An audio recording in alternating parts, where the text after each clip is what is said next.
Welcome back, everybody, to Natural AF. I'm your host, Isaac. And I'm Alexa.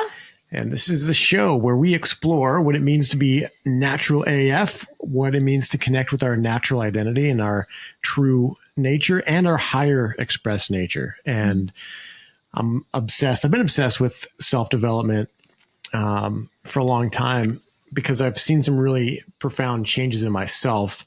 Every time I learned something new, a little modality, whether it was the first time I came into contact with NLP, it was interesting to me that you could affect change and overcome obstacles through techniques that people know. There's so many different techniques, but some of them are better than others. And some of them I'm blown away with how it works, and it just mystifies me. And this episode is about PSYCH-K, and PSYCH-K is what's the word for it? So it's a form of energy psychology. Energy psychology is so interesting. Works with the subconscious mind, and we actually communicate with the subconscious mind directly to help transform self-limiting beliefs and perceptions. So that's it in a nutshell. And we're interviewing Rosi Pletzer, who was my instructor. That's who I did all my training under. And she's amazing. She just lives and breathes not just the modality of PSYCH-K, but everything that it encompasses and the philosophy that's underpinning it. And she's just such a beautiful person. So I absolutely love this chat with her. And I love sharing it with, the world, really, because we touched on it at the end. It's almost like this hidden gem, I feel. It really is. Yeah. So, and the key, I think, the reason it's so hidden, because my skeptical side would be like, well, if it's so good, how come Tony Robbins isn't teaching it, or how come so-and-so? Real healing only happens when you're willing and ready. And if you had everyone in a bucket and they're like, all right, how many in this bucket are actually willing and ready to do the change? Probably 1% are. Yeah, well, we speak about this in the episode because I think Rosie made a comment about the PSYCH-K processes are quite easy and simple, but what's not easy is getting to that point where you want to make the change. For some people, it might take them 20 years, 30 years, 40 years, 50 years to get to the point to want to make the change. So that is the most crucial part of it. But then once you're there, PSYCH-K just provides this really simple, easy process for you to transform whatever it is that you're wanting to transform so that you can move towards the things that you truly desire. And like you said, move into that higher expression of yourself. Yeah. So if you're ready to make the change, if it's been a decade or a day and you've had enough and you want to shift something, I'm a big fan of Robert Kiyosaki. Robert and Kim always say, for things to change, first I must change. And that came from a guy back in the day called Buckminster Fuller. Buckminster Fuller has written some interesting stuff, but that principle, he probably got it from some other, teacher or somebody that he was a fan of. But that principle is so true. For things to change, first I must change. And when I bring that up to people, that's the one that I get the most resistance back. Everybody wants to blame something or somebody else for their why they're stuck where they're at. And this is when that falls away. When you're ready to actually move forward and take full ownership and responsibility, this is a great way to do that. So before we get into the episode, just a little bit of housekeeping. So first of all, Isaac and I were super excited to join Leanne Lipton on the Love Evolved podcast last week. So we'll link that in the show notes if you haven't heard it already. We had lots of fun. We had a really great conversation and we're already getting some really good feedback. And just, people really getting a lot just from us sharing our experience in our relationship and how we sort of operate. And that's always the goal. We just like to help inspire others to move into a more, cohesive and coherent. That's the word that we keep throwing around at the moment, which I love. It's like this more coherent way of being, not just with yourself, but also in partnership. Well, this show is sponsored by Natural Art Form and it's supported by our listeners. And we've had some really good reviews and some amazing testimonials recently. And we're at the markets and we keep running into people that keep telling us about our deodorant, how wonderful it is. We've got a new scent that's up. This deodorant, the new one, has rosewood in it, which is amazing for sleep. I actually just take the oil and I drop it on my pillow when I'm feeling like I should have done that the other night when I couldn't sleep. But I realized this is the only deodorant that, one, has this kind of magnesium in it and can also be used as a really high quality magnesium lotion. You can use it just the same way that you would a magnesium spray for sleep and relaxation. But it just also so happens that it reverses body odor, helps your body repel odor-causing bacteria better. And well, I even used the new scent for a headache. A friend of ours had just bought one and she just put some on, and we'd just gotten home. I'd been out all day and I had a bit of a headache, and I thought I could smell it from across the room. And I was like, this actually might help my headache, because it kind of felt like a tension stress headache.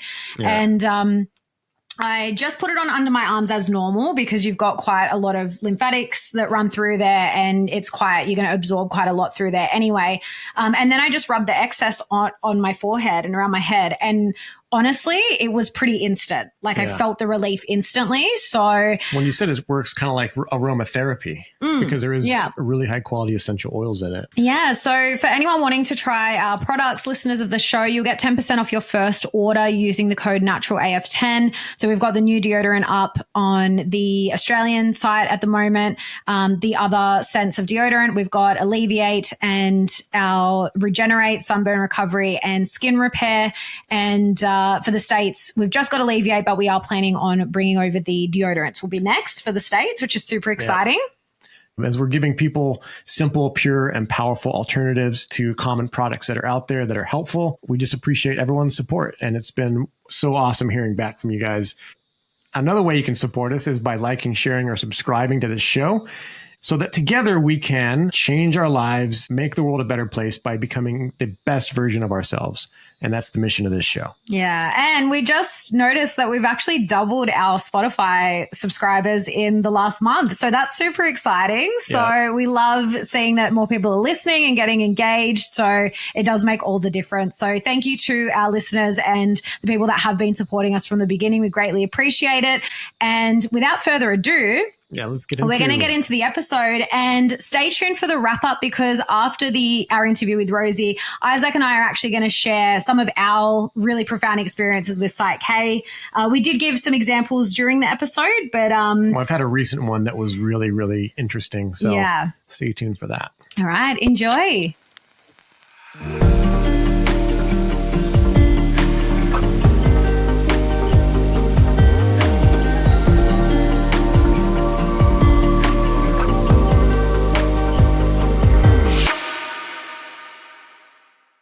Coming from a health-based career, Rosi found herself on a more spiritual path when her personal life reached what she calls an implosion point.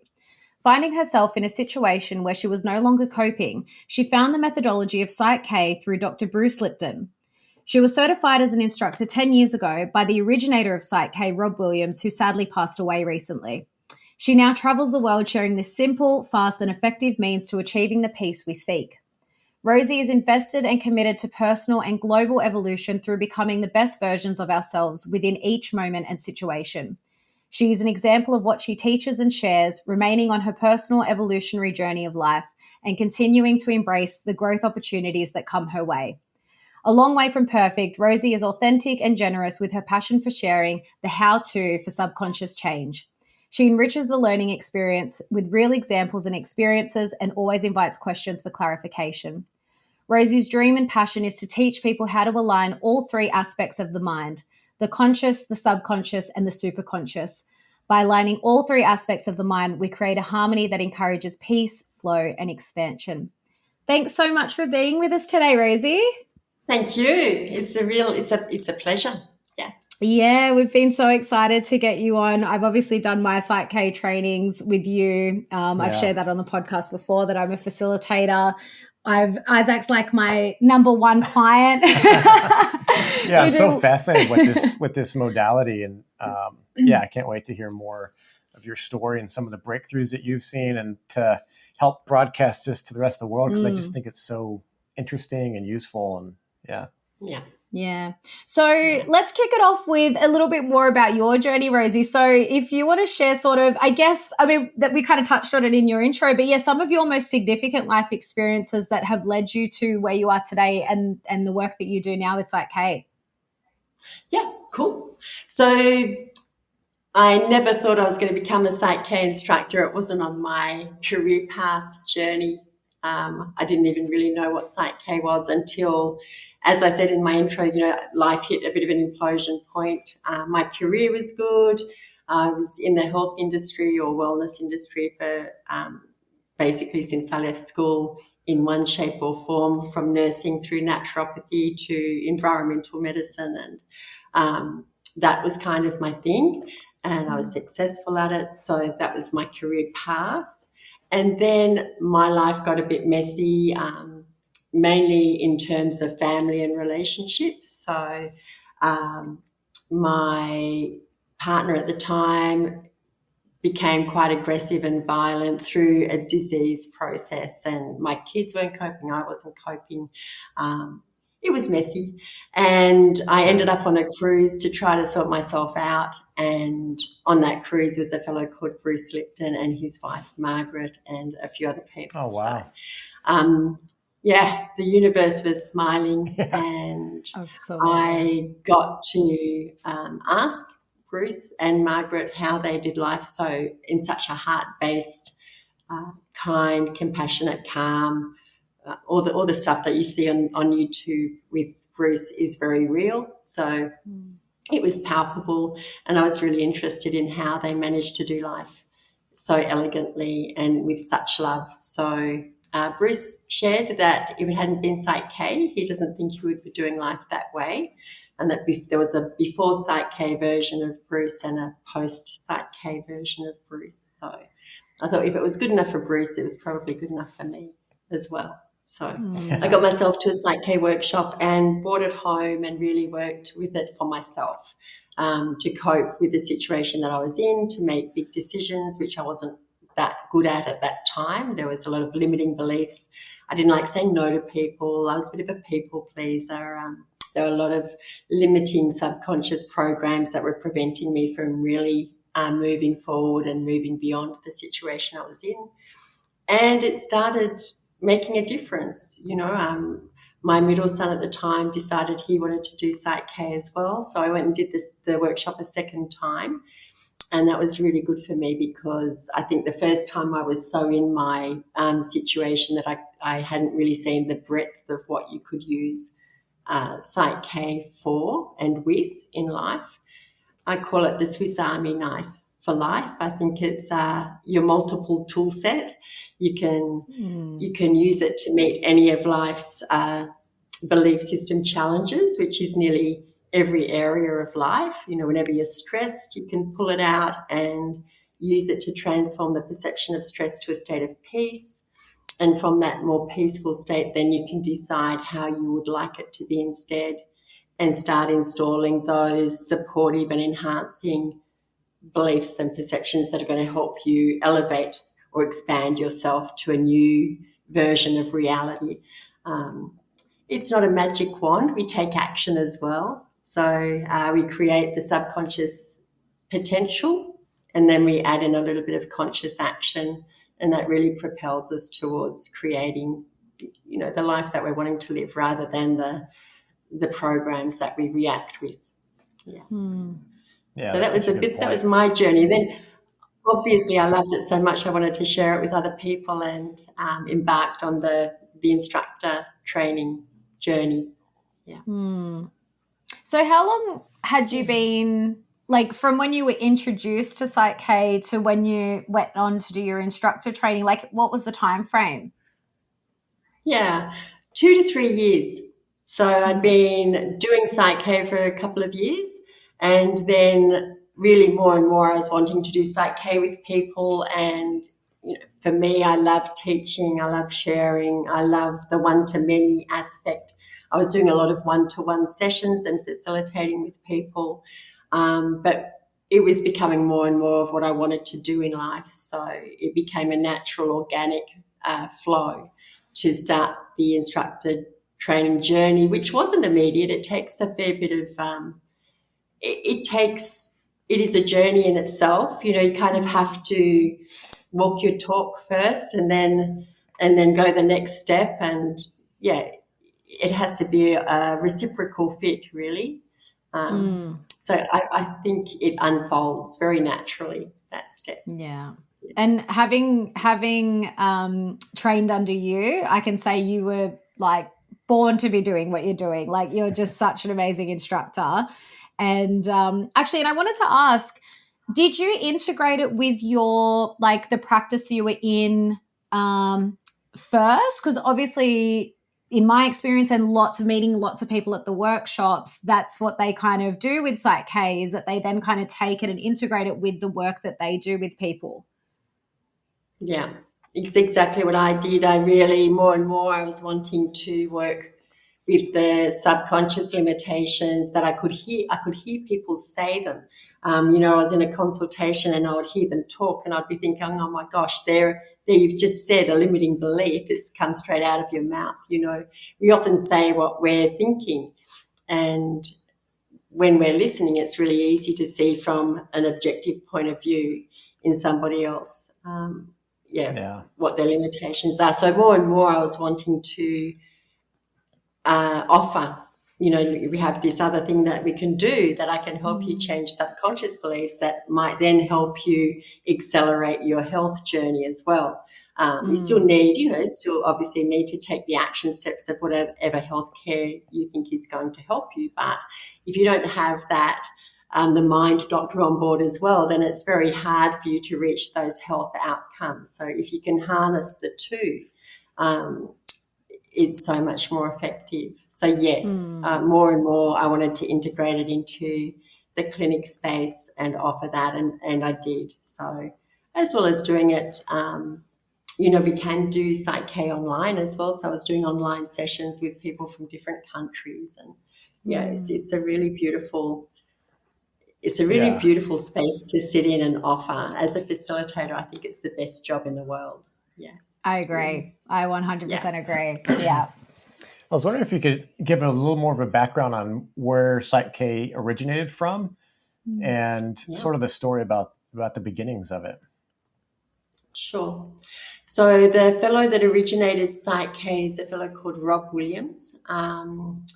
He left school, more became a corporate life, and then he became very disillusioned with the corporate world and ended up gravitating to something that he perceived to be more of service, and went into psychoanalysis and psychotherapy and enjoyed the service aspect of that, but his corporate self got a little bit frustrated with how long it was taking to help himself and others to change. And then he gravitated towards the energy psychology of the day. So there were the things like EFT was coming up, and NLP was being birthed, and educational kinesiology. So we call these energy psychologies. And he gravitated to those and he enjoyed them for sure, but wasn't 100% convinced. And in a moment of great frustration, he actually recalls that PSYCH-K was birthed kind of through him. So he doesn't call him the inventor of PSYCH-K, or he calls himself the originator of PSYCH-K. It originated through him. And he really basically downloaded the what we call balance processes, the processes that we use in PSYCH-K to create the change, and then started using them in his life, started noticing the results, and then started using them with clients, and really the word got out. He was a way to achieve rapid change. Like that might have taken 2 years, maybe in a couple of sessions instead. So people started talking, and it became more and more popular, and he couldn't keep up with the demand. He started being asked to talk about it worldwide, so he became an international speaker, which is how he met Bruce Lipton. They kind of became the dynamic duo. Bruce would talk about the biology of beliefs, and Rob would say, and now here's how you can change them. And then Rob realised that he couldn't teach everybody how to do it himself. So he taught the first instructor cohort how to teach PSYCH-K. And now there are around 30 instructors in the world. It's been translated into many languages, and we teach in many, many countries.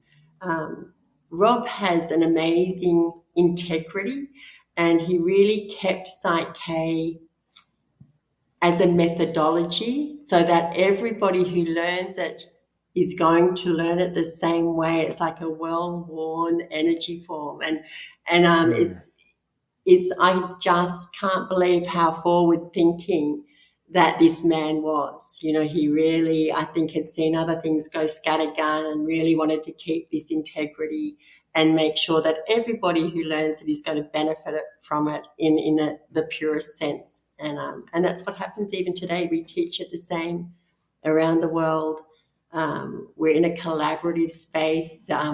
There's not a competitive space within the instructor cohort. We're very collaborative. It's like a family. So it's actually a really beautiful space to work from. We work independently, but we're very much part of a family. Yeah.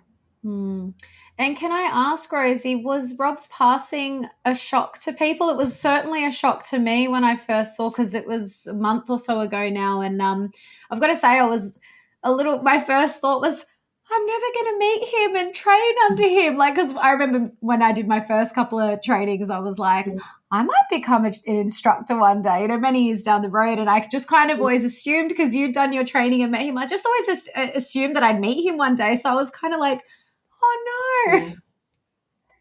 Yeah, I think it was a shock for sure. And yet, you know, it absolutely was how it was. And knowing Rob and how he is, it would have been in part chosen at the end of the day. And I think absolutely watch the video. You know, there's some beautiful interview series videos on the web, on my website and other people's websites, and you get to know a little bit about Rob and of Rob through those videos. I will miss looking into his eyes and having a big, you know, Rob hug for sure. But I still feel him so very close. I feel like Rob's business is not finished. He's continuing it on and really supportive in the field. I've had other people that have recounted, you know, that closeness of feeling as well. So, yeah, and we have an amazing, you know, Rob's wife, is still very active in the community, and Duccio, our director of PSYCH-K, is awesome. So, he's filling those shoes very elegantly. He's an amazing person as well, very inspirational. And Duccio teaches the health and wellbeing program as well, so people get to know him through the health and wellbeing program, and also as the director of PSYCH-K now. I'm tearing up just it was hearing a surprise to me too. Yeah, I'm tearing up just hearing you talk about him, because you've always spoken so highly of him. I think everyone does that knows him. I actually often send one of the videos I often send people that inquire with me is the video of how Bruce and Rob met. Yes. And yeah, like you can tell they were the dynamic duo. You can kind of see just their personalities, how they would bounce off each other. And, you know, it's such it's sad that he's passed, but what a beautiful thing to give to the world and to leave us with. An amazing legacy, really. Yeah. Such a beautiful gift to the world. He certainly made some change. Yeah. Oh, yeah, he did. And it's, you know, thinking generationally, the impact that it's going to have, and the way that he's, like you said, he had the forethought to put it down in a repeatable system that's, it's very effective, and I could see it having a very long-standing place in the world and a growing importance as these energy things. I think there was a time like in the 70s and 80s where these things were kind of coming out that, I mean, I missed it. Like I grew up in the 80s, my family was in a different realm, but these things I feel like they're coming back now, not like out of necessity, but there's this growing understanding of how important the subconscious mind actually is, and that you can actually do something about it. And the fact that you can work with it so quickly with PSYCH-K, I think, is completely different from so many other modalities. Yeah. Yeah, really. I think people are starting to realize we've all got a subconscious mind. And unless we've had the ideal childhood, and even then, many of our subconscious beliefs and perceptions are limiting. I think science has said up to 70% of subconscious beliefs and perceptions are limiting beliefs, which is, gives us plenty of stuff to work with throughout life. Why do you think that is? Yeah, because I would tend to agree. Why do you think so much of it is limiting? Yeah, I think because it's the nature of culture. We've been born into a world that's already limiting. We outsource a lot of our personal power. Even in the schooling system, in the medical system, we kind of see the power as external to ourselves. And I think that's a huge limitation. I think just as we're growing up, our parents are trying to keep us safe. And a lot of that can be verbally and non-verbally taken by us as children as don't do this and don't do that, and it's dangerous to do this and it's unsafe to do that, which might be quite effective when we're 2.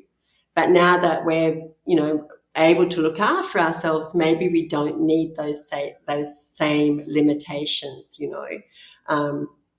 don't run out on the road, don't talk to strangers, all the negatives. Plus, a lot of the literature, a lot of the media, nowadays social media and news also add to that limitation. There's so much negative speak.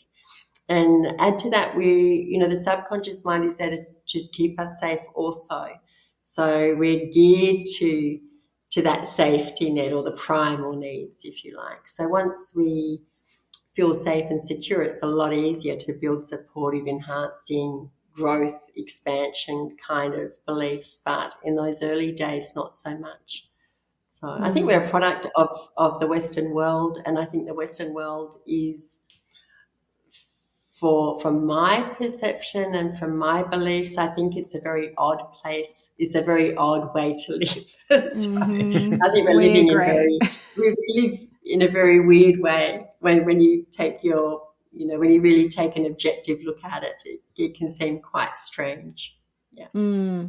Yeah, and like Isaac said, I think that's why this is so needed, especially at this time that we're going through currently, because after what happened over the last, 4 or 5 years, however long it's been now, so many people have woken up to this reality that we've been very conditioned out of the way that we're actually designed to live life and to be more expansive and really take back our power and live from that power. And I think that's part of the reason I fell in love with PSYCH-K. I think initially it was like, I think at first I wanted to integrate it with my work. I studied as a nutritionist, and I think with most modalities, because having gone through the workshops, you see people from a whole array of different fields that they work in. And a lot of the time when you're working with people, it's the blocks that are coming up, or the challenges you face with meeting positive outcomes it's all internal, and it all stems from these limiting beliefs. But then the more I learned about it, I was just like, wow, and the more I did it, doing the workshops, it really does, when you actually see in the physical reality your life change, it's like, it just unlocks a whole different world. And you kind of see like, this is how we're meant to live. Yeah. Yeah, it's just cleaning the filters, isn't it? It's just keeping on cleaning those filters. I think it's getting rid of everything that's not us. That's how I see PSYCH-K. It's just helping really remove the things that aren't, really simple beliefs like I love myself. I think a lot of people fail those beliefs when we test. We use muscle testing, and when we do the muscle testing, a lot of people fail that test, the muscle test of belief. So there's not many people who even have the innate belief that they're lovable to themselves. And I am safe is another one that many people fail. And if we don't have these very simple but very profound and important beliefs in place, then we start behaving in ways that aren't free, that aren't helping propel us to how we want to live life. We're going to be holding ourselves back in some way. Yeah. Yeah. So I think it's. And I've had people ask me. Yeah, Mm. just a quick question on the muscle testing. I've had people ask me, is it the same as kinesiology? Is that what the K stands for in PSYCH-K? Is it kinesiology No. or? Oh, okay. It's What is fun. it? It's a good question because I get asked Yeah. that a lot too. Yeah. The K stands for the key. So it's the key Oh. to your psyche. How awesome is Oh, that? cool. Yeah. Yeah. Mm. So, and Rob is the first person to say there's no magic in PSYCH-K. The magic is in us. And PSYCH-K is just used as a key to unlocking that potential and that power. Mm. Yeah. Yeah. It's so interesting. Yeah. I wonder if for those that aren't familiar with PSYCH-K and like the balances, like, is there a little bit more we can get into on how it's tested for, like when you test a belief and then why you can change the belief so quickly? Yeah. Yeah. So we use muscle testing. So kinesiology uses muscle testing also. But PSYCH-K, we use muscle testing in a very simplistic way. So we have a specific posture and a position and a procedure that we use that is vital to get the accurate responses because we're dealing directly with the subconscious part of the mind. So we set that up and then we can find out or we can communicate with the subconscious part of the mind to find out what we do believe, what we don't believe. So we need to find out what the limiting belief is in a certain way, or we need to at least muscle test what we do want and see if we believe that or not. So we can then go forward. If we don't believe a statement or a belief like I love myself, and if we fail the muscle testing on that, then we're going to go ahead and create that new belief at the subconscious part of the mind. And because we're dealing direct with the subconscious, it means that as we install this new belief, I love myself, we're really not just changing one belief, we're really changing everything in opposition to that belief. So it's very effective. It's one to many. It's not linear. So that subconscious aspect of the mind has got 40 million bits per second processing capacity. It can process a lot of information, which is mind-boggling to the conscious mind because we've only got 40 bits per second processing capacity consciously.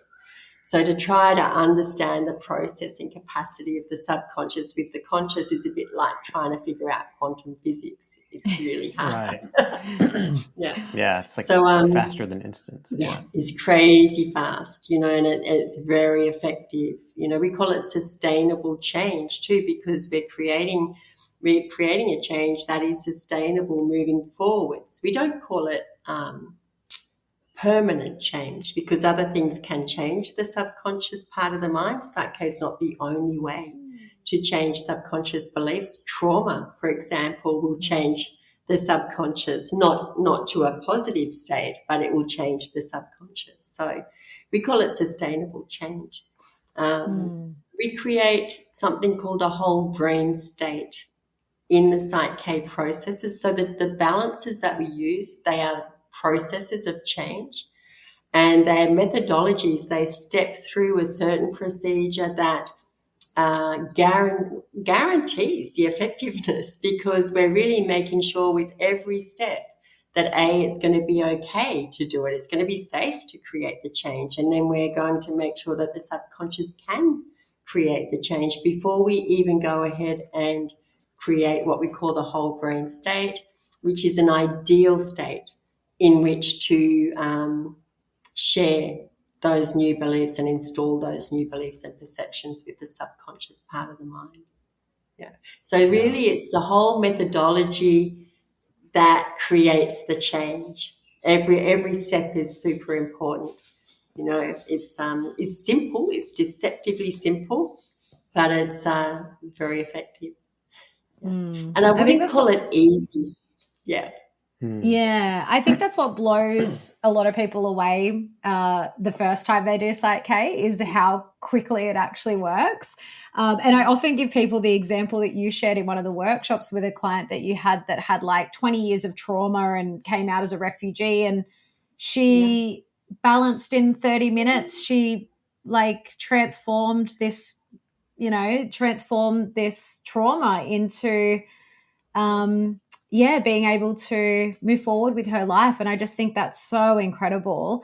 And what you said just before too, when I first learned that in my first workshop about the difference between the conscious and the subconscious mind and the processing times, it just, the penny dropped when I was like, this is why affirmations don't work. Because a lot of people do that, every morning they say, I love myself, I love myself, I love myself. And they do it every day for how long? And it just doesn't get deep enough.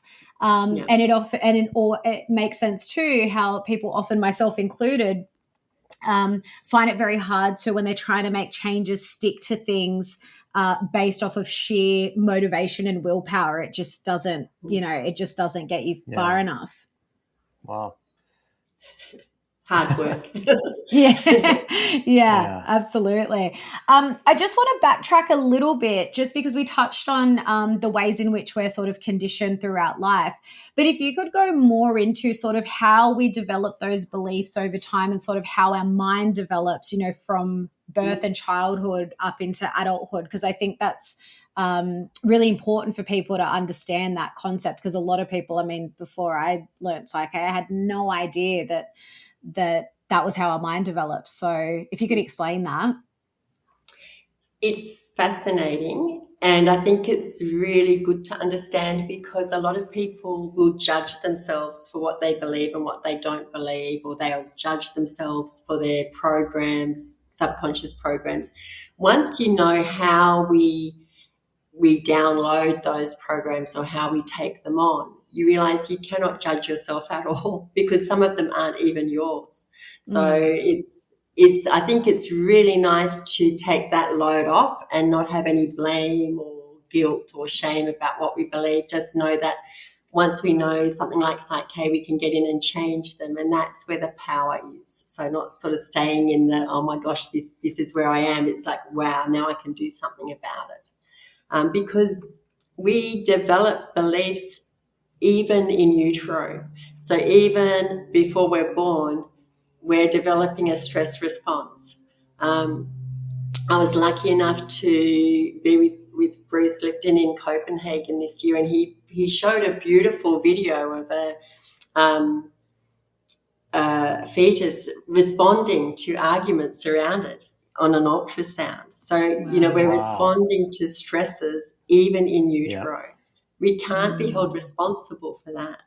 We've done generational studies where say something happened to a forebear that was quite a trauma and a stress, we can inherit that same stress response to that same situation, even though we haven't physically lived it.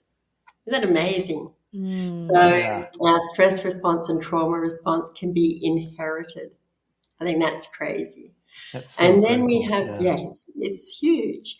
And then we have the first couple of years we're really not, don't have a conscious filter. We're really just taking things in as if it's absolute truth. And as we know, there aren't many absolute truths in the world, but we take them on as if they are absolute truths. And we take them in through our senses, through what we see, through what we hear, through what we feel, smell, taste, and we take them in that perceptual moment. So you might have 4 children in the same family live the same event, but each will have a different memory of the same event because they've all taken it on a little bit differently.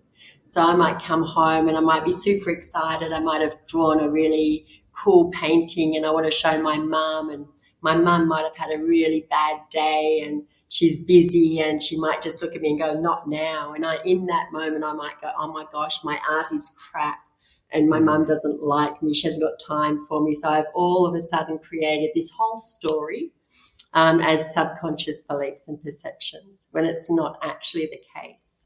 Does that make sense?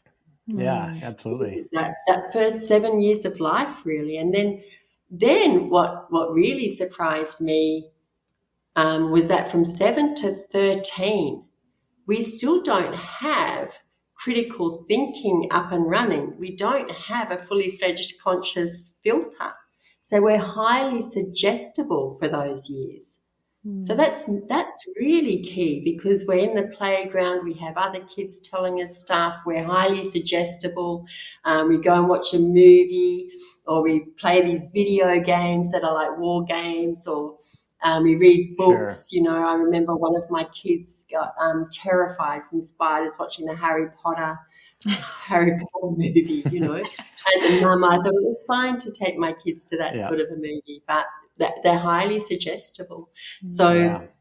really that first 13 years of life, we're sponges, and we just take in information without that critical thinking, without a really aware conscious filter. Yeah. So we're a product of that, and look at the culture that we're brought up in. You know, we look at the things we hear on the news and hear the other people saying. So we're also a product of the culture that we're born in, not just the family, but the village. You know, and our village is quite big these days. You know, Yeah. and social media. So there's a lot impacting beliefs and perceptions in those early years. Yeah, well, that's what I was going to say. I think that's why it's so important to understand this stuff, because I think when you do have the awareness of that, you can actually see, it's much easier to see in the world and how it operates, certain agendas and things that are pushed. You can see, especially now, I think a lot of people can see there's a lot of stuff targeted towards children. And I think that's why I think it's done purposely, because they are so suggestible and they're taking in all this stuff. And, you know, it is a little bit scary sometimes to think, you know, this is the first generation of kids that have been born into a world with, you know, the internet and technology and social media and all of these things. And we actually don't know the long-term effects of that. And again, that's why I think a modality like PSYCH-K is so beneficial in these times, because I think it takes away any fear. Like, I know that before I came to PSYCH-K, was kind of like, oh my God, how do we undo all this? Like, how do we, you know, and especially parents are always so worried that they're going to mess up their children. And, you know, so I think it's a very practical, you know, it's a very easy, simple process that can undo things literally in a matter of 5 minutes. Yeah. Yeah. Yeah. And Yeah, that I can think sound too good to be true for some, but do you have some stories where you can kind of show, like, just explain why, like, yeah, it does work this quickly? Look at what happened to, you know, X person or something. Like, do you have some other examples? Yeah, I think, you know, just as you were saying, you know, it can happen in 5 minutes. I just got this insight that the methodology works in 5 minutes, but getting the person to want to change didn't take 5 minutes. Absolutely. So that person getting to the point where they thought, right, I really want to change this, to get the awareness that there was something that they wanted to change, and then to find the methodology and then to change it. I guess that's a whole backstory, isn't it? So I think, I guess that's why I say, but it's not easy. It's simple and it's fast, but it's not easy, because I think it takes tremendous courage and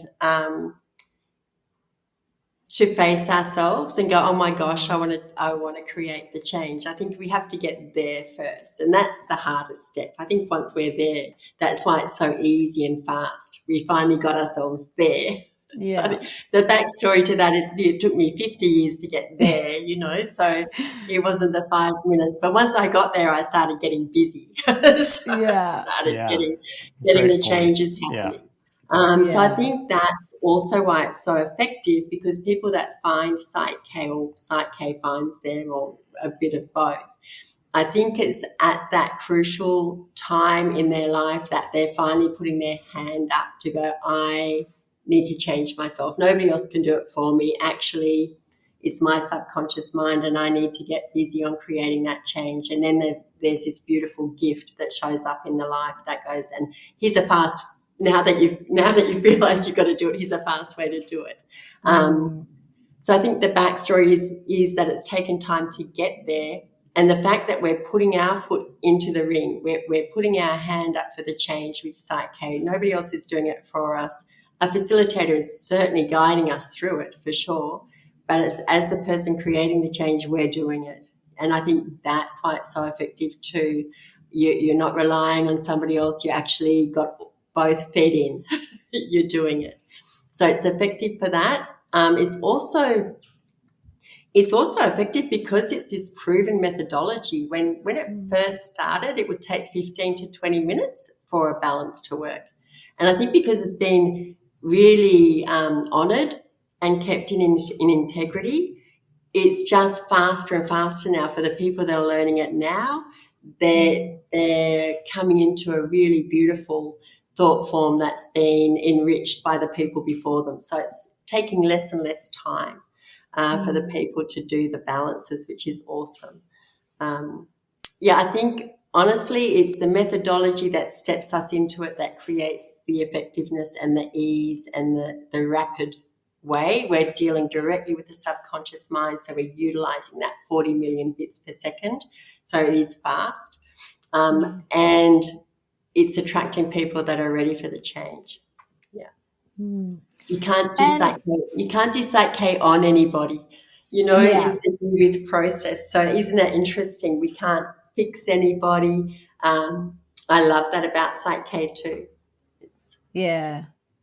Same here. And like you said earlier too, because we've grown up in a world that's all about outsourcing our power. So that's, I think, what really spoke to me with PSYCH-K as well, and working with other people, is that they're not reliant on me to do something for them to get the change. It, like you said, it's just a facilitation. I'm just there to basically translate the methodology into a way that they can do it and understand it and make it really easy for them just to do that process. And then they can see me as little or as often as they like, which I also love, because I think, especially in the health world, I think some practitioners kind of maybe gear their clients a little towards needing them and needing regular sessions. And I'm sure for some modalities that's necessary, but I've never really been into that because I don't want to continue that paradigm of making people reliant on something or someone else. Yeah. So that's one of the reasons I love PSYCH-K as well. And Rosi, if you can go more into, because you did touch on the whole brain state, because as you were talking to, I just wanted to bring up, it reminded me too that sometimes during balances, like emotions and stuff can come up. But if you can talk about, just go into more of the whole brain state and what happens and what happens when we're not in that whole brain state. And sometimes we can over-identify with a hemisphere of the brain, and and then why the whole brain state is so important to the PSYCH-K process. Yeah, the whole brain state is our birthright. So it's kind of, when we talk about how we should be living and how we're living at the moment, there's a vast difference between the two. I think we live in a very left brain society. We put a lot of value on logic and reason and academia. We've kind of lost that balance between the left and the right hemispheres. So we've got two hemispheres of the cerebral cortex. One's the left, one's the right. And they process different kinds of information. So the left is more logical, rational. The right is more creative, emotional. And they both serve a purpose. So if you can imagine being in any situation and having access to both hemispheres at the same time, then you can utilize both functions of the hemispheres towards that situation. Whereas if you over-identify to one hemisphere over the other, you're limiting your potential. Your response potential is limited. If you've got both hemispheres active in response to a situation, you've got your full response potential. You're responding to your capacity, your to potential, which is amazing. I call it a superpower. I think the other thing, that being whole-brained, you're open to possibilities that maybe you can't even grasp if you're over-identifying to one hemisphere. I share this example in the workshop. I had a car accident in my early 20s on a dirt road, and I did a lot of damage to my physical body in the car accident. So it left me with an over-identifying to the right hemisphere, which is the creative emotional state. So as soon as I'd come up to a dirt road, I would feel myself over-identifying, and it's uncontrollable. It's subconscious. It's going at 40 million bits per second. So I could feel myself become an emotional wreck. I would slow down to like 20 kilometers an hour. My vision got worse, and I would start sweating and getting emotional. So I was over-identifying to the right hemisphere just because it was a dirt road. So which from a logical, rational point of view is ridiculous. But in my reality, it was very real. And then when I learned PSYCH-K, I was able to create a whole brain state when I'm now looking at the dirt roads, and also then create a belief that I'm just as good a driver on a dirt road as I am on a tar road, So really, really created a whole new reality for myself. And that's the power of PSYCH-K. You can really create that whole brain state, and then also create a new belief that's going to support your future reality in regards to that situation. So a whole brain state also reduces any unwanted stress. So, if we're stressed, we tend to over-identify to one hemisphere over the other, depending on what the situation is and depending on our past experiences. I say that they distort our perceptual filters. Yeah. So we have this distorted perception of the world. So we're just putting the windscreen wipers on and clearing off the distortion and being able to see clearly using our logic and reason and our creativity and our emotions and our intuition. So putting them all into the mix. And it really is. It's a beautiful way to live. And the more we do PSYCH-K, the more we balance for, the more we're cleaning off those filters. And you'll find the less things bother you, the less things you react to. So it affects every situation in your life. You just, it is such a gift. It is really such a gift. Yeah. Yeah. So you become one of the things I've noticed, yeah, is how important it is for the questions, like for the, let's say you're shifting an unconscious belief, you speak to it in the positive, and it can be quite a process for me sometimes. And Lex is really good at helping me simplify what I'm trying to say to my subconscious brain into like a very simple statement. Yeah. And that process alone, when you crystallize down what it is you actually want, to get clarity on that, and then speak it and then integrate it, that is just, it's the best thing ever, because you can use it for beliefs around money. You can use it for beliefs around your physical capabilities, around your memory, around all these different things.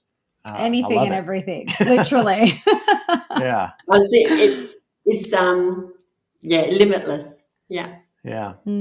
Actually, while we're on that, do you want to share what is possible with PSYCH-K? Because I remember you sharing something about someone maybe that went through the health and wellbeing retreat, and he grew his finger back using PSYCH-K. There's some pretty amazing stories. So Duccio Liccardi, who's our director of PSYCH-K, sliced some of his thumb off. And he took good care of it as well, but created all the subconscious enhancing beliefs to really, and including the fingerprint. So really phenomenal what you can do.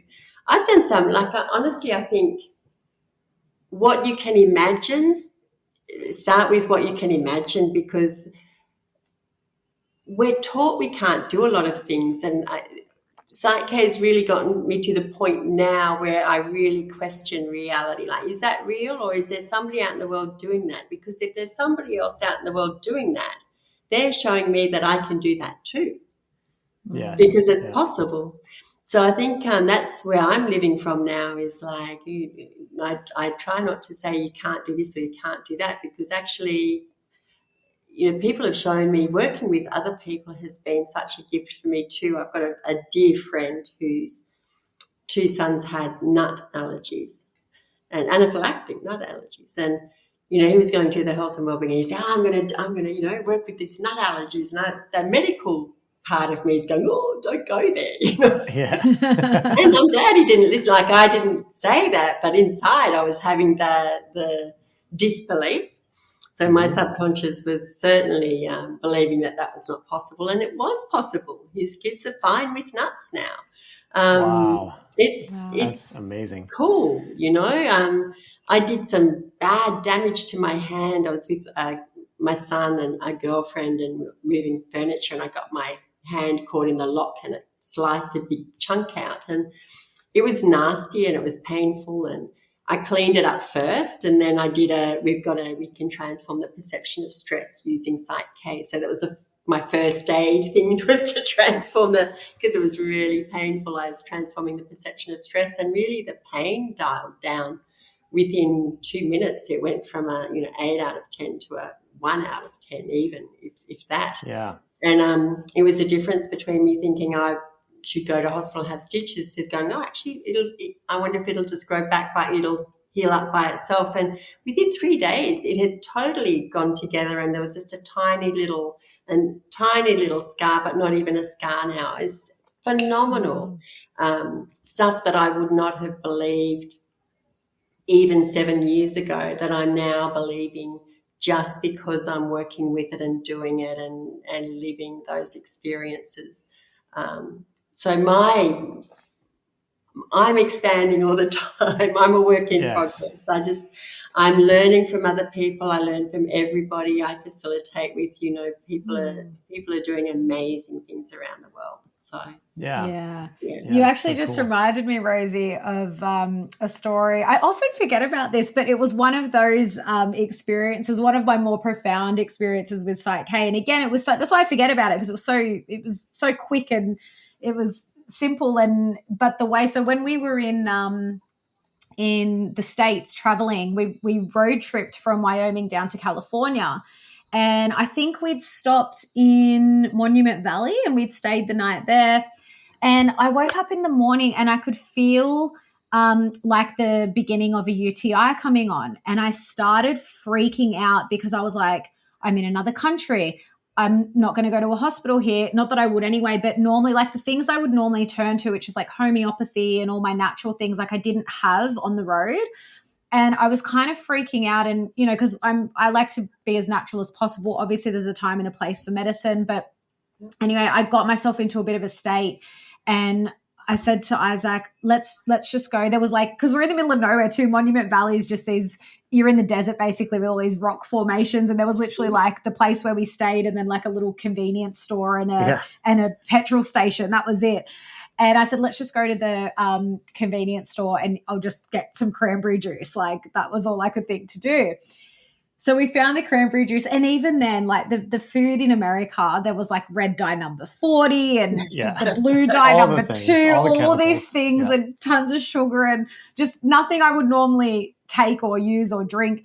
So I was like, just get the cranberry juice. And I found some medication for not incontinence, or it was something to do with that. I said, this might help. And again, even the medications had the red dyes and the blue dyes in them. And anyway, so we got in the car and I was like, I did the transform perception of stress because I was in such a state over it. I did the TPS. I took one tablet out. I actually blessed it, and I just blessed that it would do no harm. It just would help and do what it needed to do. I took one. I blessed the bottle of cranberry juice that it would cause no harm to my body. And an hour later, the symptoms completely went away, completely went away. And I was like, whoa, that it works. But even when you have these experiences, I was like, whoa, that was pretty cool. It's incredible, isn't it? It really is.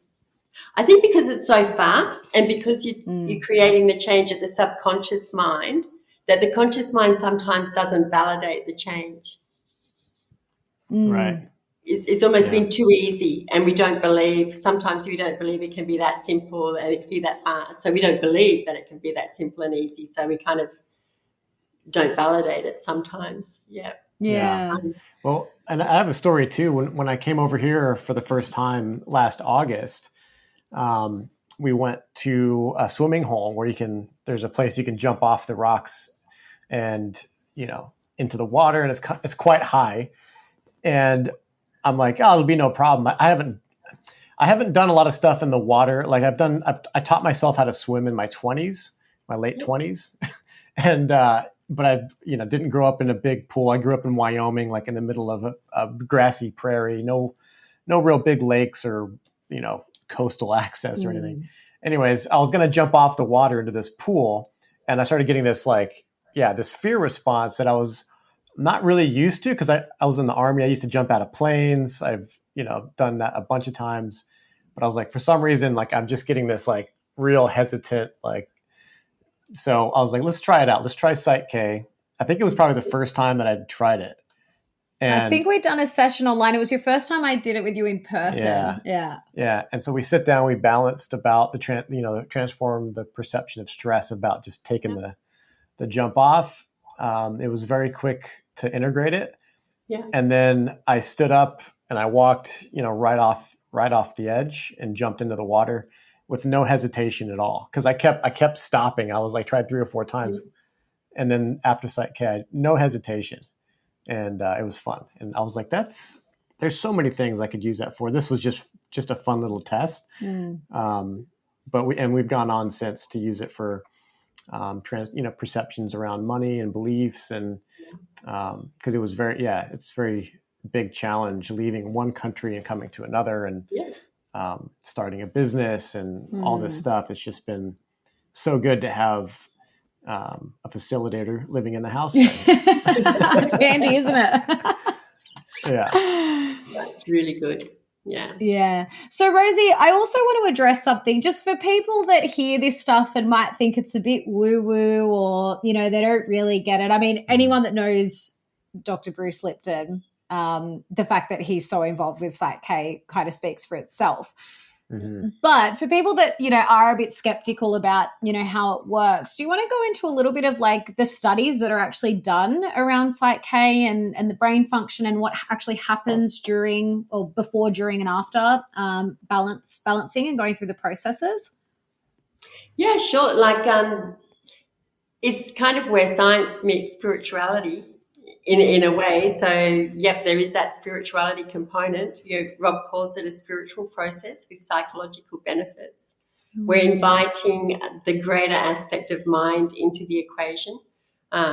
We call that the superconscious part of the mind, but it is the spiritual part of the mind too.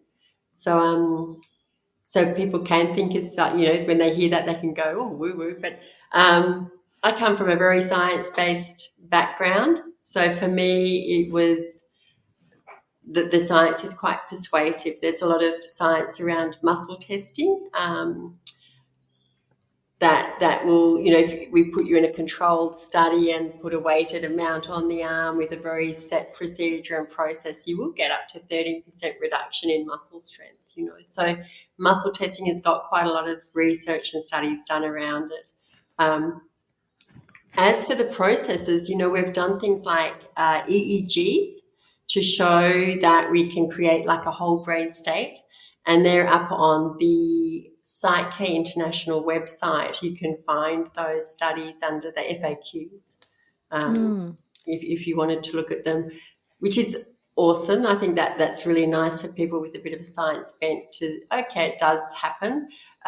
There's some beautiful studies showing brain mapping that you can see within the 2 to 5 minutes that the brain will create the whole brain state. So it's the mind's response through the brain. Yeah, so we can look at the brain and see what the mind's doing through that. So we do create that whole brain state, which is pretty magical.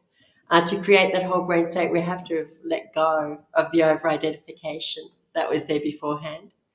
And then we can show that it moves even from a whole brain state through to acceptance or to something even more, so to more going towards that which we were not going, for example, spiders, instead of going from away from spiders, become whole-brained and then moving even towards spiders. So really such a different outcome.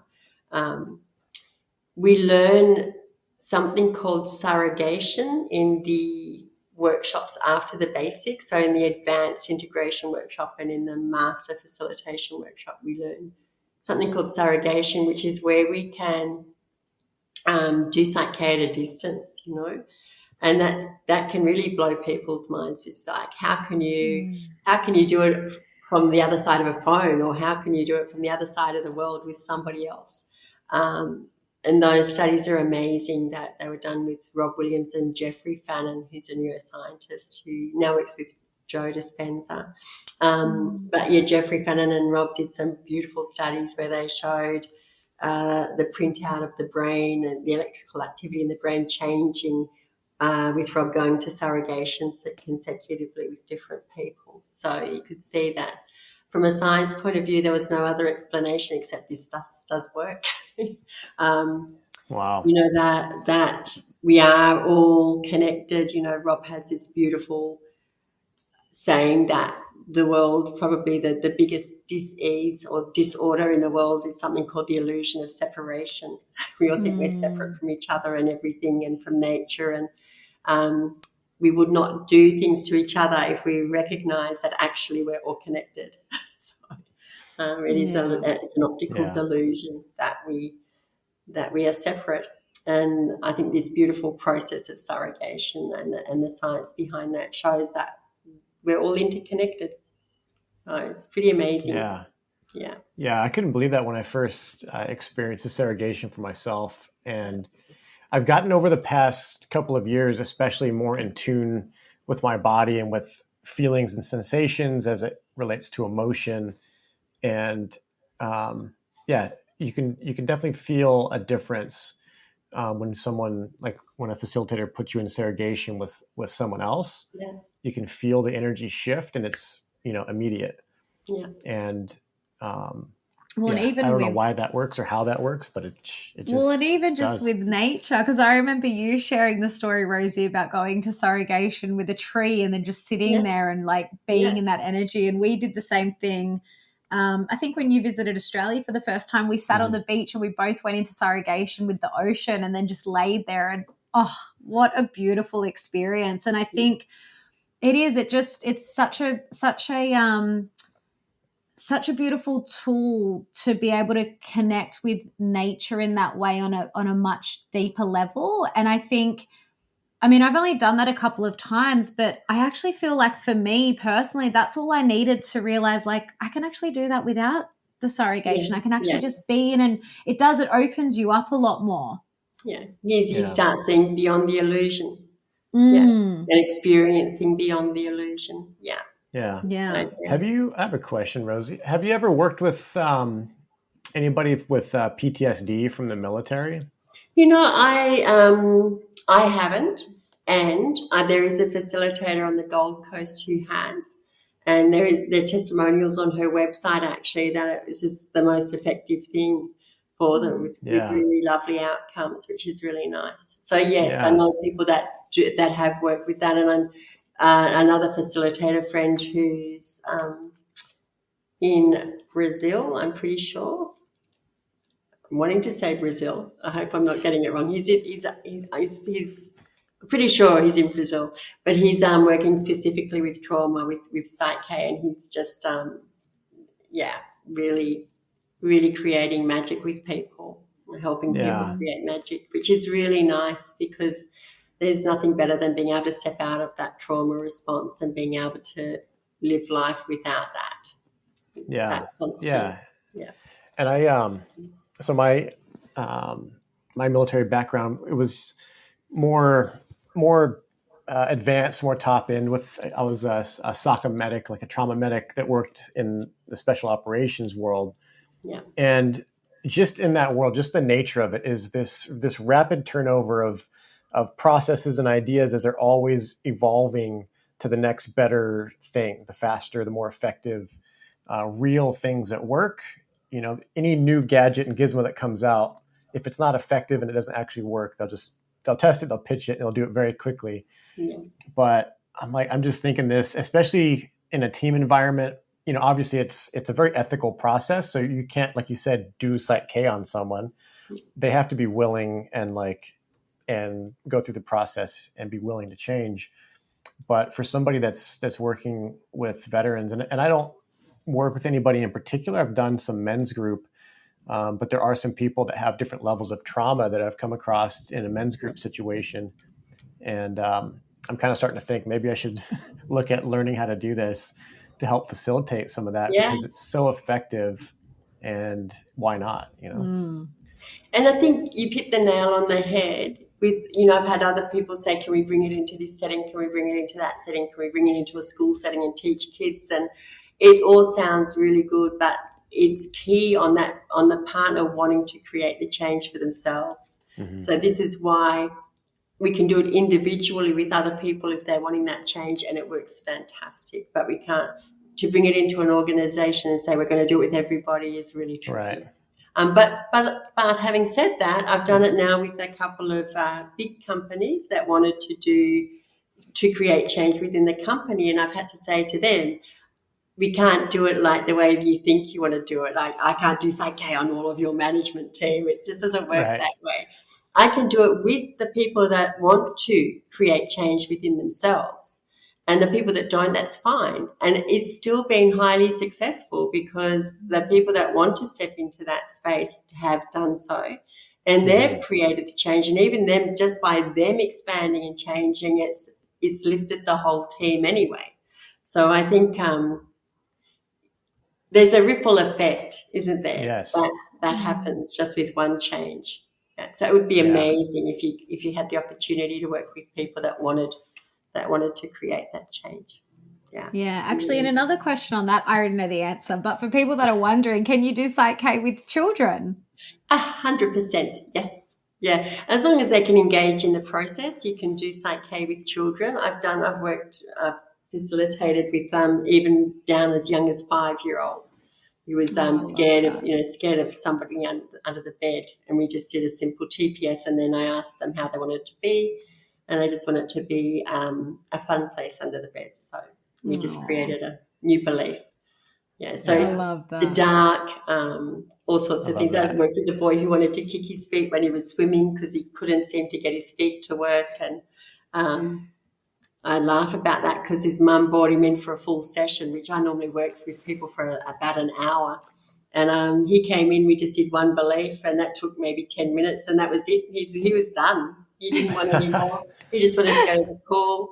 So it was the shortest PSYCH-K session I've ever facilitated, and it was effective. I got a beautiful video from the mum with that little mini torpedo. Oh, I love that. And I imagine kids would be so great to work with because they're so open. They don't have all these, even just the limiting beliefs around doing PSYCH-K, which is actually another part of PSYCH-K that I love, because we actually did this with you at some stage, which is interesting because, like you said, beliefs can shift, or sometimes our conscious mind doesn't validate the shift that's happened, because we had done quite a few sessions, and then I think it was earlier this year, I think we weren't getting clear responses or something, and Isaac actually said, I'm not sure if it's working, and I said, we've got a balance for that.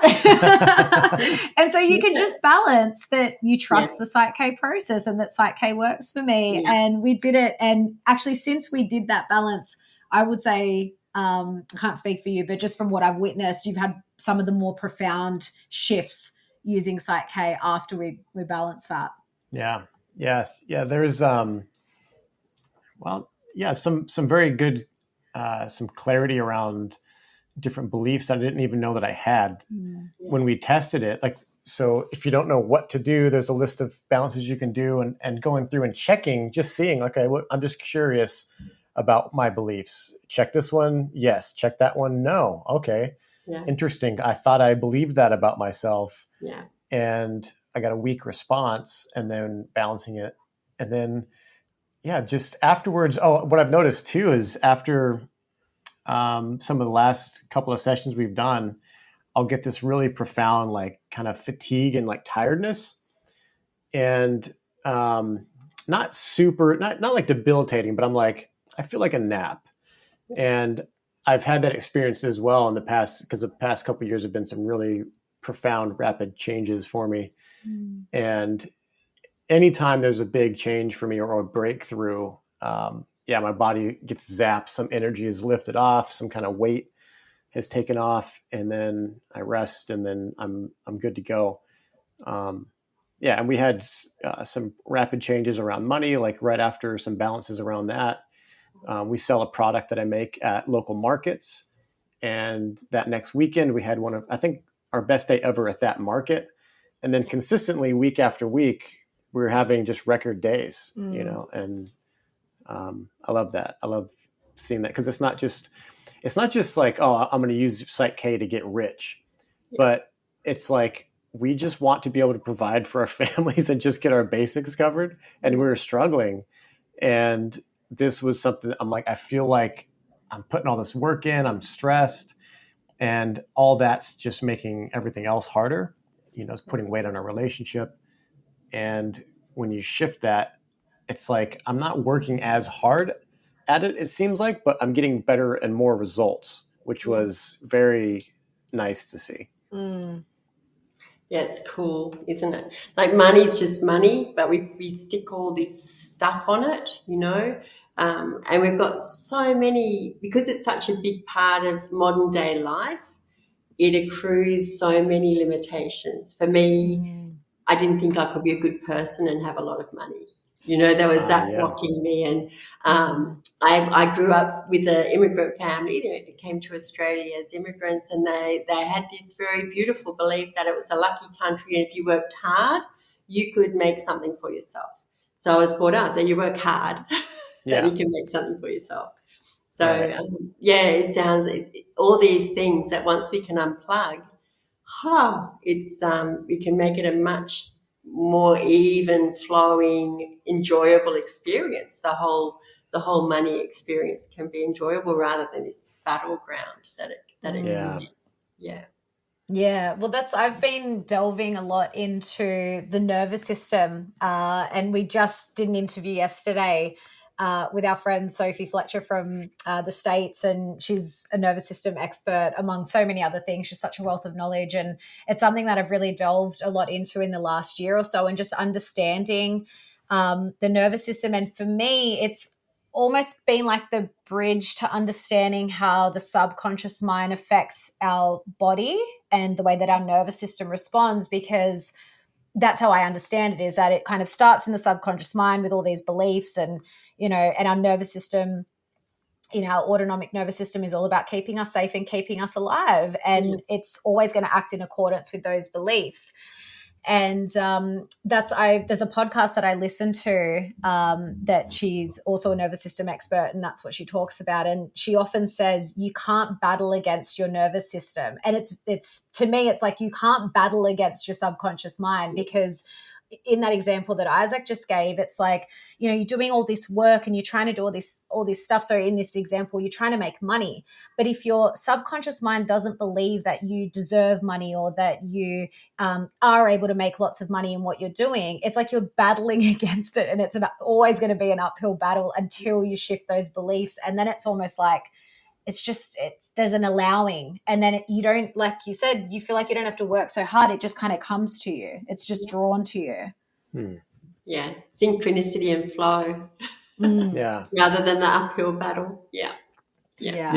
I just wanted to say one more thing about, we were talking about earlier about movies and TV shows in our earlier years, and now I'm starting to see how I've been conditioned willingly. Like, I had my favorite shows, but I'm like, this is such a good awareness now, and utilizing PSYCH-K specifically to decondition, now that I have the power to choose things that are, or characters in movies that I wanted to emulate as a child, but now that I know better is not the life that I want. And I used to gravitate towards these very, very tough characters that were always lone wolves, always on their own. And like Rambo. I remember when I was old enough, my parents let us watch Rambo. And then I literally was going to become Rambo, and went through all the training. I was injured and forced myself to keep going on while injured, and all these different harrowing experiences.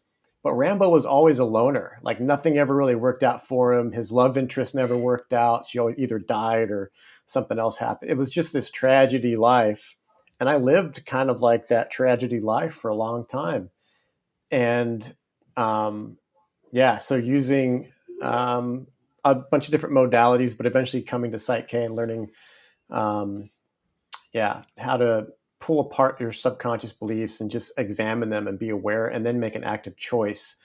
Now I can choose a life that I want, and not feel so subconsciously conditioned to just act out a movie, which I think, honestly, like a lot of men in the military do. I think for me, I joined it because of things that I would watch, and which is fine. I got the experiences that I wanted, but we're more than that, and we have more capability than just what we've seen on TV. Yeah. It's interesting, isn't it? And how we can even try to live a life for our parents or for other people. Yeah. Sometimes just with that same conditioning. Yeah, I think I've worked with people that have, been doctors or lawyers, and that they're not that anymore. After doing PSYCH-K, they've gone, I've only did that because my parents wanted me to do that. I actually wanted to do this, or I wanted to be an artist instead, or I wanted to do this, and now they're following what they choosing to do instead of kind of what they were programmed to think that they wanted to do, or not even that they wanted to, but think that they should do. Yeah. It's interesting. It's a whole new playground once we realize that, oh my gosh, I can really start asking myself, what do I want? Because it's a big question. And sometimes we've never even asked ourselves that. We've just kind of gone through life doing what we're expected to do. Yeah. And I think even, the way I use PSYCH-K the most now is when you are starting to step into what you want to do, I think it's inevitable that we're going to have blocks because, and again, from a nervous system perspective, which also, still relates to the subconscious mind, is that we only have the life that our nervous system has the capacity for.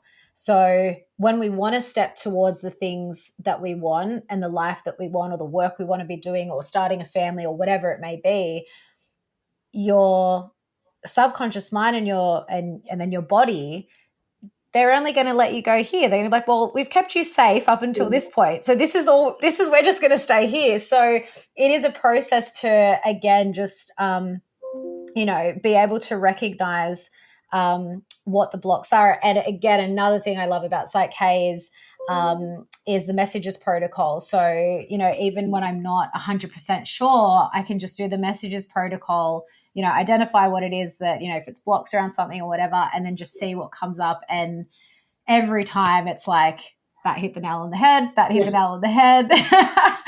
And it just allows you to then be able to step into whatever it is that you want to do, and just, slowly take step by step, because again, you can do all this internal work, but you then need to take action, which I actually would love for you to explain too, why the action steps are so important after a PSYCH-K session or after doing a set of balances. And because I often, the way I like to think about it is we're basically externalizing the internal work that we've done. But I'm sure you can explain it much better than me. So why are the action steps so important? Yeah, for a few reasons. There's a few reasons that, so we've created the subconscious potential. So it's like we've downloaded the app on the phone. We're going to run the app to see if there's any glitches. So we think, we've created these beliefs that are helping us get to this goal, which is in the world. Yeah. So we've created the subconscious beliefs that are helping us to achieve something different in our experience of life. So we need to notice if it's been effective or not. And it might be and it might not be. Maybe what we've created subconsciously has been enough to get the momentum to create the change, but maybe it's not. Maybe we've missed something. We've missed a key ingredient, or there's another belief that we need to create that helps create that new reality. So the action step helps us consciously judge the result. And the conscious mind actually is the part of the mind that sets the goals and judges the results. So we need to engage that part of the mind for what it's good at. Judging, has it been effective, has it not been effective? So the action step does that. The action step invites the conscious mind to be part of the equation. Also, the action step, if it's an action-based goal, so if I created like beliefs that I can, start instructing internationally and teach anywhere or whatever, well, I need to maybe take some action steps to get there. Or if I create a belief that I'm going to be an Olympic athlete, I think this is an example we use in the workshop. I'm not going to get there if I just sit on the sofa. I need to do the physical conditioning that's actually going to help me become the Olympic athlete. So the action is also very practical, that if you need to take action, then take the action. It is also for the conscious mind to recognize whether a change has occurred or not. I love managing those expectations if I'm working with people or myself. Okay, I've created the potential. Is it enough to get me to that goal? Or is there something else in the way, And so the action step really helps me notice that. If it's everything is off and running, then great. I know I've done the subconscious work that I needed to do. If it's not, then I know there's something else that I'm not quite getting yet. So I get curious and explore a little bit more. And I'm curious, Rosie, because I feel like PSYCH-K is a little bit of a hidden gem still. Like I most often get people that have never heard of it. Very rarely I'll get people that have heard of it or maybe done it in the past, like, maybe once. And I get really excited. I'm like, about PSYCH-K, because but how? Because you train all over the world now, and PSYCH-K has its international headquarters, and is there a figure on how many people have been through workshops, and how many facilitators are there worldwide, and do we kind of know how much it's getting out now? Yeah, I think there are those sorts of figures. They don't come to my mind very readily, but I know we asked the question. Obviously, I'd say hundreds of thousands of people have been trained in PSYCH-K. Facilitator-wise, people that are using it as a business, probably still not that many. People that are using it in their home and with their families, probably a lot more, for sure. Yeah. So I think there's so much more scope, but it is a different methodology. It's not like other, you can't come to a facilitator and say, give me that pill that's going to help me. It's such a self-responsible methodology. So people have to be ready. I've got to create the change, and then they find it, or it finds them. It's really, I think it is a hidden gem, but it's out there. People are talking about it. I talk about it. I shout it from the rooftops. Bruce has spent this year shouting it from the rooftops wherever he's been. He's been spruiking PSYCH-K. And a lot of other people too now are really talking about it in podcasts and in other avenues, so that it's out there if people are looking for it. But I think it really is, the momentum is really building. I think more and more people are getting to that point now where I've got to create the change for myself. And as soon as they get there, that's when they start looking, and that's where they find PSYCH-K. And I hear that in all my workshops. I was Googling this, I was Googling that. Bang, once they're looking, you ask for the teacher appears, when it's a bit like that. Yeah. I think it's a red pill and the blue pill off the Matrix as well. It's like when people are ready to take the right coloured pill, they find PSYCH-K. And I think we are moving. I definitely feel a momentum building, not just with PSYCH-K, but with similar modalities, and just schools of thought around how we're meant to live. You can start to see that opening up for more people. And like you said, that's really what it comes down to. At the end of the day, freedom is about taking full responsibility for yourself. That's what it comes down to. Yeah. And I think when you start to do that, I think that's when people do come to modalities like this that are, just a tool to use for you to do the healing and the work that you need to do, which is, what I love so much about it.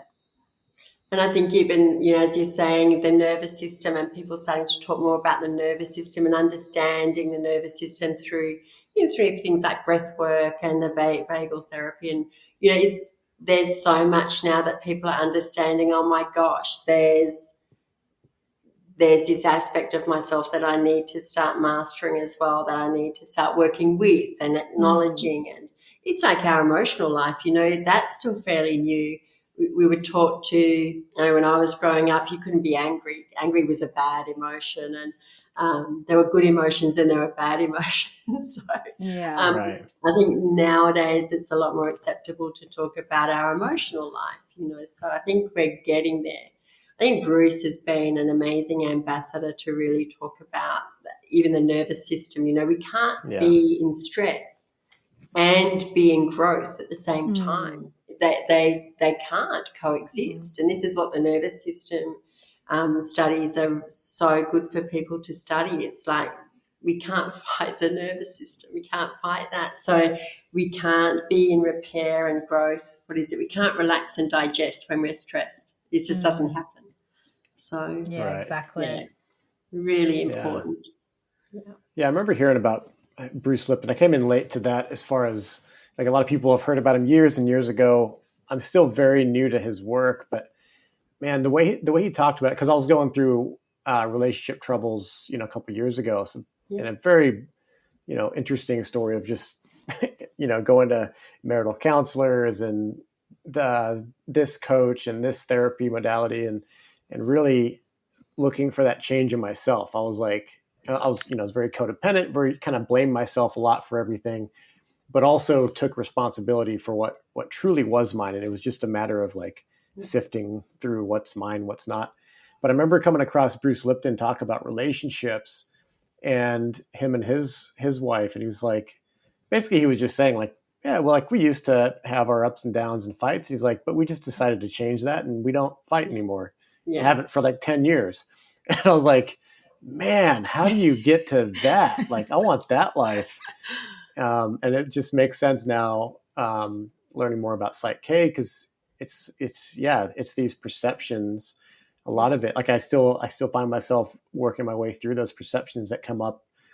Some of them being like growing up as the youngest of four boys, and wanting my voice to be heard. And so if I don't feel heard, I've got this little hurt child inside of me, and I'm like, well, let's shift some of those perceptions now that I'm aware of them. And like I'm excited to find this in relationship. Well, that's why I highly recommend to most people, like if because the amount of I've spent thousands of dollars on self-development courses and things like that, and trainings and things like that. I always tell people, if you just want to do one thing that will probably give you the most profound shifts, just go and do the basic workshop, the PSYCH-K workshop. Like you don't have to use it like with work or anything like that. But especially because I know we have other friends that like a couple that like, so our friend, her name escapes me now, but she's a facilitator, and her husband's just done the basic workshop, and they use it in their relationship all the time. So if they, like you have a bit of a spat, and then you go away and you do your balances, and you come back and you can actually just be your adult self and have the conversation you need to have. And there's not all this extra stuff coming with it. And so I highly recommend people, like if you're going to do one thing, like if I hadn't continued with like the facilitation training, it would have been the best money I ever spent just to use on myself, because like you said, it's very practical, it's very simple, and you don't have to. I think that's one of the reasons I love it too. It's just like a step-by-step process. It's not rocket science. You don't have to remember anything. It's all on the sheet for you. Just go through and you're done. It is, and it's not a prescription. I mean, the methodology is a methodology, but what you want to balance for, what you want to create change is very individual to you. So I love that there's not a prescription with it, that everybody's on their own journey, and it's just so respected. Yeah, absolutely. So if people are wanting to do workshops, Rosi, how can they get involved and find you and when the workshops are on? Sure. So my website is mindsalign.com.au, and I do workshops in the Gold Coast twice a year, 2 or 3 times a year. I do them in Perth, I do them in Adelaide, Melbourne, Newcastle in Australia. So that's kind of my Australia areas. And I do Hong Kong. And I also do Denmark and Greece and France, and coming up soon is Croatia and Bali. Wow. So Love it. yeah, so it's pretty exciting. We should just book a workshop in one of those I was just countries thinking and the same have a thing. holiday at the same time. I was thinking Greece. I was like, yeah. Yeah, Greece is. I love Greece. I just love That's it. amazing. Yeah, and Bali. This is my first time in Bali. Will be in March, and I'm doing that with another. So it's going to be a special event because I'm doing it with another instructor, Martha Vargas. So we're doing it together, which is awesome. So that's exciting. So Awesome. just have a bit of enjoy. Really enjoy learning from each other as well, and expanding our own way of instructing. So it'll be really nice. Yeah. Well, I remember when you told me, I think, like the first workshop, you told me all these other parts of the world that you were, like you do the training. And that was really exciting because, it's definitely spreading. And the fact that you're doing, like even now you're doing Bali for the first time, the more places pop up, you can see that there is this real demand and need for this stuff. So super exciting times ahead for sure. Yeah, I think so. I think it's awesome. And I think, I live in a bit of a bubble because I meet amazing people who are just wanting to grow themselves, So I think I am really blessed that I meet all the people that are wanting the change. So it's really good. But I think even though I live in a bit of a bubble, I actually think it's true that more and more people are really searching for a different way of living life, or a more authentic way of living life. And they're realizing that to have that congruence and coherence and authenticity of living, that we really need to peel away that which isn't authentic. And that's really the subconscious programs and limitations. They did an amazing, the skein scale, where they really measured different emotions, and authenticity is 4,000 times stronger than love. Wow. Really? That is just sensational. And to me, as an instructor, I just think, wow, I'm teaching people how to create authenticity in their lives, because they're lining up the subconscious mind with the conscious mind. So they're creating this coherence. They're creating these waves of coherence, which is authenticity, so that the power in their lives that they can create is that's huge. That's huge. Massive. Absolutely. Yeah. Wow. Yeah, so. I just wanted to ask one. Well, this is my last question. Lex can ask whatever she wants, but let's say hypothetically, if everyone's internet shut down, their phone shut down, it just went to a black screen, and then you could write one message to pop up on their keyboard, like in the Matrix, like a question, a question or a statement to start their journey on seeking whatever. What would that statement or question be? So the first thing that pops up to me is free your mind. When Nemo takes the jump, and it's kind of the logo for PSYCH-K is free your mind. Yeah, I love that. I think I would love that to pop up on their screen. Oh, so good. Yeah. Excellent. Well, thank you so much for joining us, Rosi. It was so great to have this chat with you. And we're just been really fun. I feel like I've been in your lounge room. Yeah, this is good. I enjoyed it so much. Yeah, and we're both such advocates for PSYCH-K. Obviously, I work with people as a facilitator, but even Isaac just having his own experiences with it, where, such advocates for it. We really do want to spread the word. So you were up top our list of people we wanted to interview when we started this podcast together. So thanks so much for coming on. We'll have all your links in the show notes. We'll also link, I jotted down the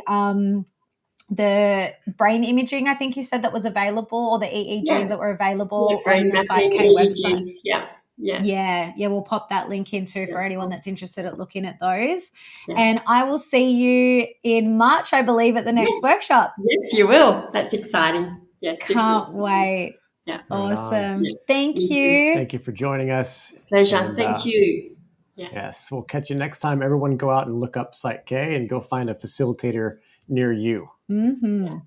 Yeah. That was great. That was such a wonderful conversation with Rosi. My first time talking to her, actually. So it was an honor to meet her and learn from her and hear some of her story. Yeah, I'm actually about to do another training in a couple of weeks now with Rosi, and I can't wait because just being immersed in that environment where people are wanting to make these changes and they're learning the PSYCH-K processes, it's such a beautiful container to be in. So I highly recommend anyone that is wanting to learn PSYCH-K, if all you do is the basic workshop, it's under $2,000. It pays itself off if all you're using it on is yourself and within your household with your kids or your partner or just family members.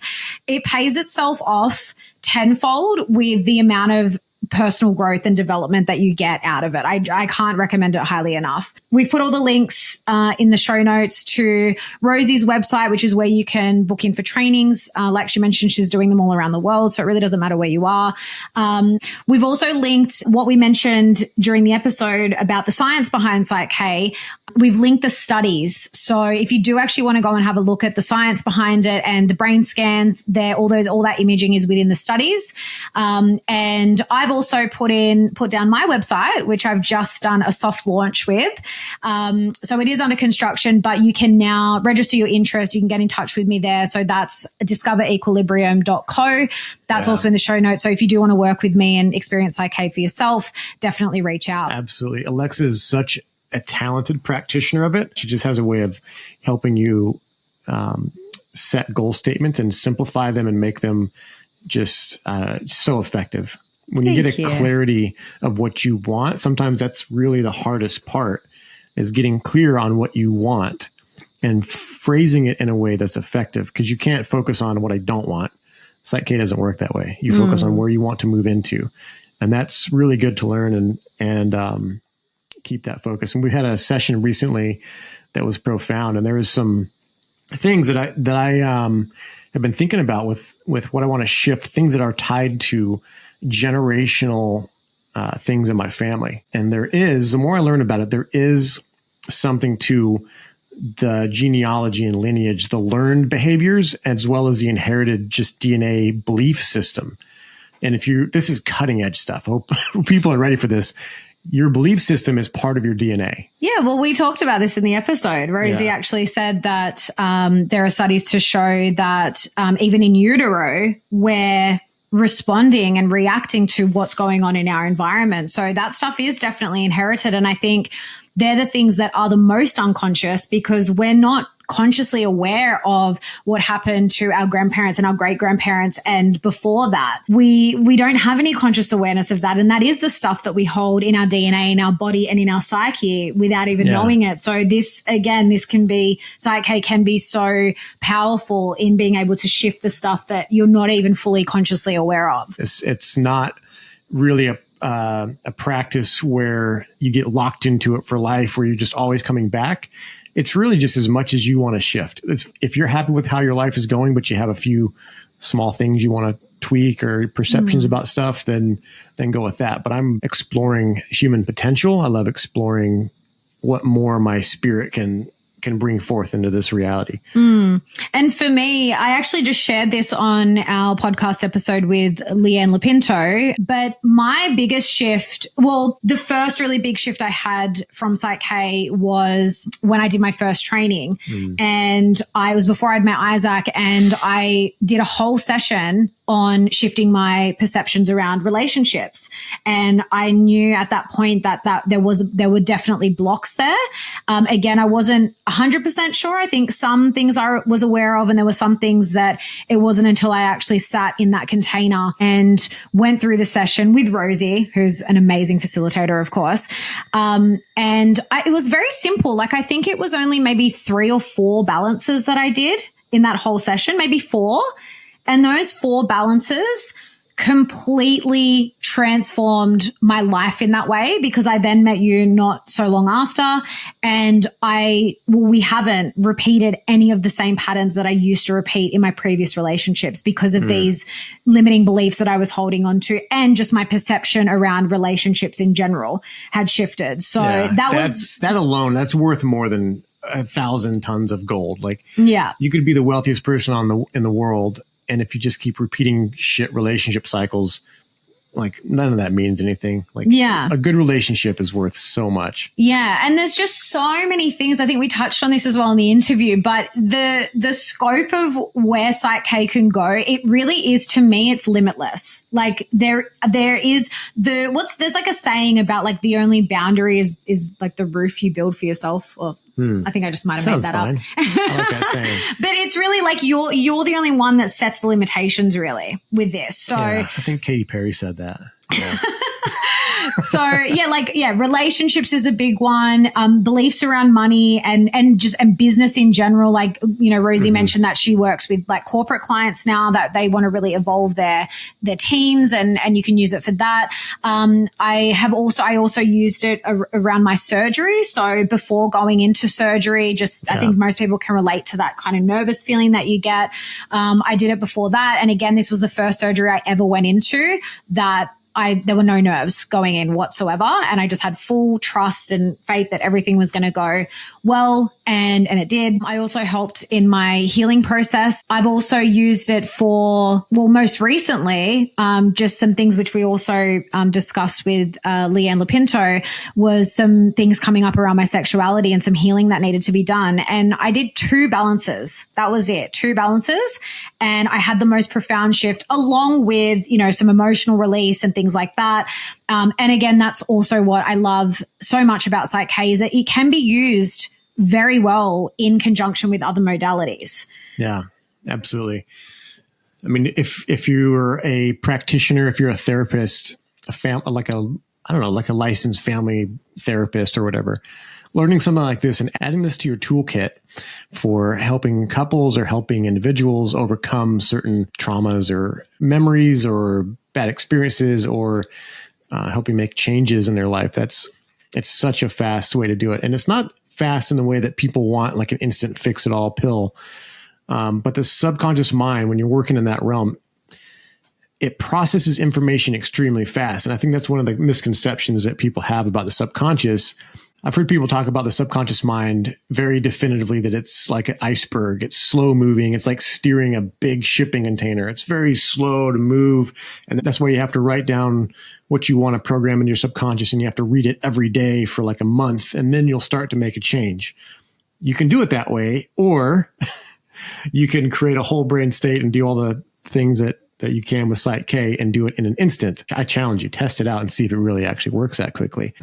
It definitely has made some changes, whether it's in the moment fears or anxieties that are not shut down or repressed, but just released, and your perception has changed. The slower moving stuff, the generational things that I'm talking about, that I'm shifting, are poverty mentality, poverty mindset, as well as subconscious beliefs, I can't do that, or that's beyond my capabilities.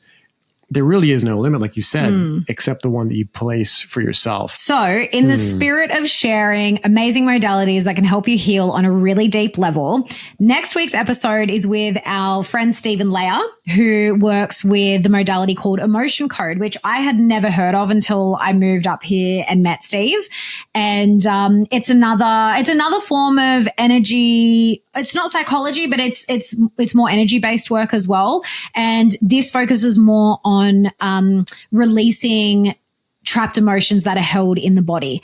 And this is actually another modality for me that has gone hand in hand with PSYCH-K, because PSYCH-K works with the unconscious mind and more at a mind level, where this I feel works more at a body level, but also it is working with the subconscious mind and shifting the perceptions that have been held that have then trapped the emotions. So really powerful stuff. The more you experience this stuff, the more you research and you hear the other experts talk about it, the more they're finding these things out. You can actually change your DNA by belief. So I hope you go check it out. Stay on the line for our next episode, and we'll catch you next time.